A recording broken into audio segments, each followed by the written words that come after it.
अब हम लोग प्रश्नावली 15.1 का क्वेश्चन नंबर 3 सॉल्व करेंगे। क्वेश्चन नंबर 3 क्या बोल रहा है, देखिए बेलन का आयतन ज्ञात कीजिए जिसकी माप निम्नांकित हो। यहाँ पर त्रिज्या दिया है, ऊंचाई दिया है। इसके पहले आधार का क्षेत्रफल दिया था और ऊंचाई दिया था। तो जब आधार का क्षेत्रफल और ऊंचाई दिया है तो आयतन का जो फार्मूला है उसको उसके अनुरूप लिखेंगे। आई बात समझ में। और जब त्रिज्या और ऊंचाई दिया है तो जो आयतन का फार्मूला है उसको इसके अनुरूप लिखेंगे। आ रहा है बात समझ में। हमको जैसा दिया है उसी के अनुरूप हमको क्या करना है, काम करना है।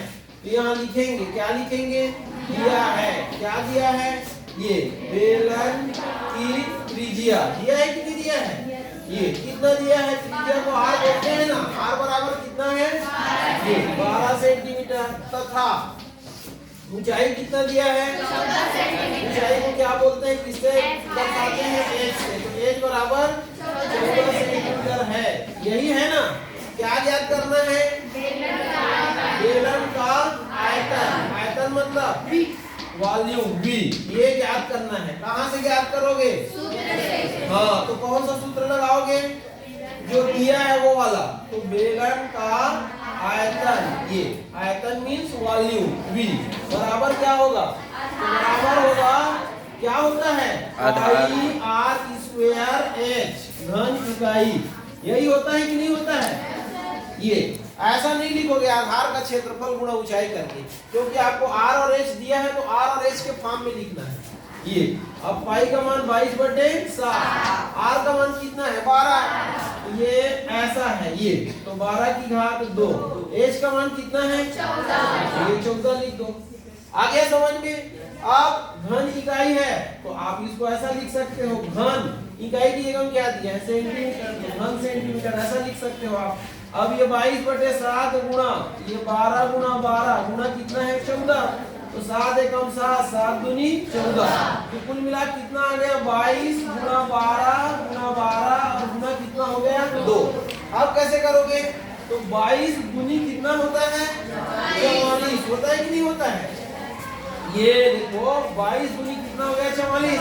और 12 12 कितना होता है, 144 होता है। तो ऐसे कर लोगे ना। अब 4 चौक 16 की 6 हासिल है 1, 4 चौक 16 1 17 की 7 हासिल है 1, 4 एकम 4 1 5। फिर वैसे आएगा कि नहीं आएगा, ये तो ये 6 6 6 12 1 13 की 3 हासिल है 1, 7 1 8 9 10 13 की 3 हासिल है 1। चेक कीजिए इतना आया कि नहीं आया है। ये तो ये क्या है आपका, ये बेलन का क्या है, आयतन आया है।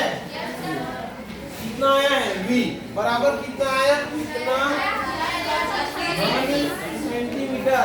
अब आगे आप लिखोगे इसको अच्छे से जमा के, तो कितना आया है, 6336। तो ये लिखोगे आप, ये देखिए ये v बराबर 6336 घन सेंटीमीटर। यही आया है ना।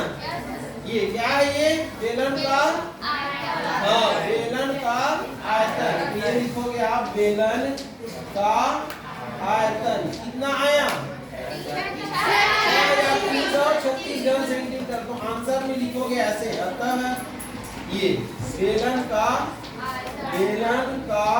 आयतन कितना है, 6336 घन सेंटीमीटर है। ये ऐसा लिखोगे, ठीक है। हाँ, ऐसे आपको सॉल्व करना है, ठीक।